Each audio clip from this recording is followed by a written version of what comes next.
over the last couple of weeks, we've been in the process of developing a plan for doing online programming and how we can really be helpful to our community at this time. So for us, that has meant really a three-pronged approach. It's been doing programs for kids to help parents who are now sort of thrust into the role of teacher, helping them come up with social studies lessons that they can do with their kids at home, specifically because local history lessons just aren't being taught now. The program that we've put together is called History at Home, and they are a video lesson about a particular topic, and then it also comes with activities for kids to do related to that topic. We're launching the very first one.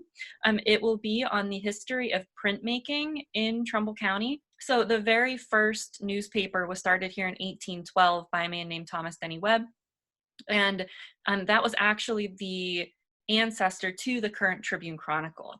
So this particular lesson that's launching today will look at the very first newspaper. It was called the Trump of Fame, how that was founded by Webb, and then how that ended up becoming the ancestor to the current Trib. And then it also has a couple of activities for kids to do. For instance, one of them is a scavenger hunt going into the Trib's online website and finding some things on their website to get just a little bit more knowledge about how newspapers are managed. And then the other activity for this one is looking at a couple of letters. So there was printing, and then that was directly against handwriting.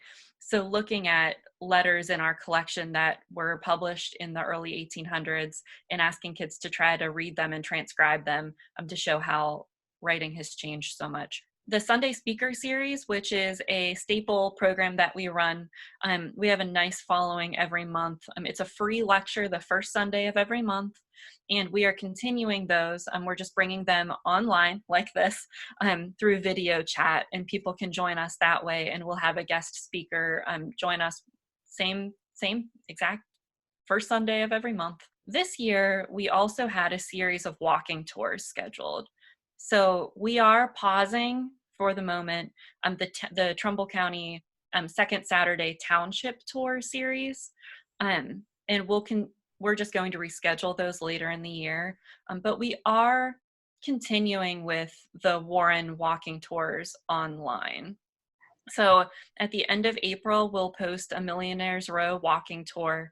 It won't be so much a walking tour, but kind of a virtual tour down Mahoning Avenue. And then we also have a few other ones scheduled.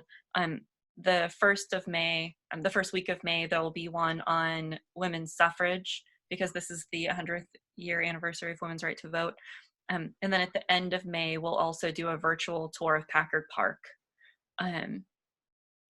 And then at this point, we are pausing all online programming just through May, so April and May, and then we will reevaluate. If we have to bring our June programs or further than that online, we will certainly do that.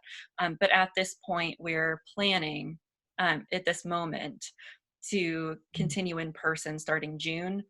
But again, we'll see how this plays out. We're compiling a comprehensive encyclopedia of people and businesses in Trumbull County. And they can be historic and not operating anymore, or they can be people who have passed away, or they can be businesses that are still in operation, or people who have really made an impact that should have an entry. So we're asking all researchers and amateur historians and business owners and volunteers who love to research things to reach out to us if they'd like to participate and submit entries to us. They're brief. We're trying to keep them at about a minimum of 300 words. And we're hoping to compile as many of those as we can over the next month. If somebody is interested in submitting, then I would ask them to actually just email me directly or email our info account. And that is info@trumbullcountyhistory.org. And at that point, we can make sure that the entry that person wants to do is not a duplicate, somebody else hasn't done that entry already, and then give them some more information on how to format the entry before they submit it.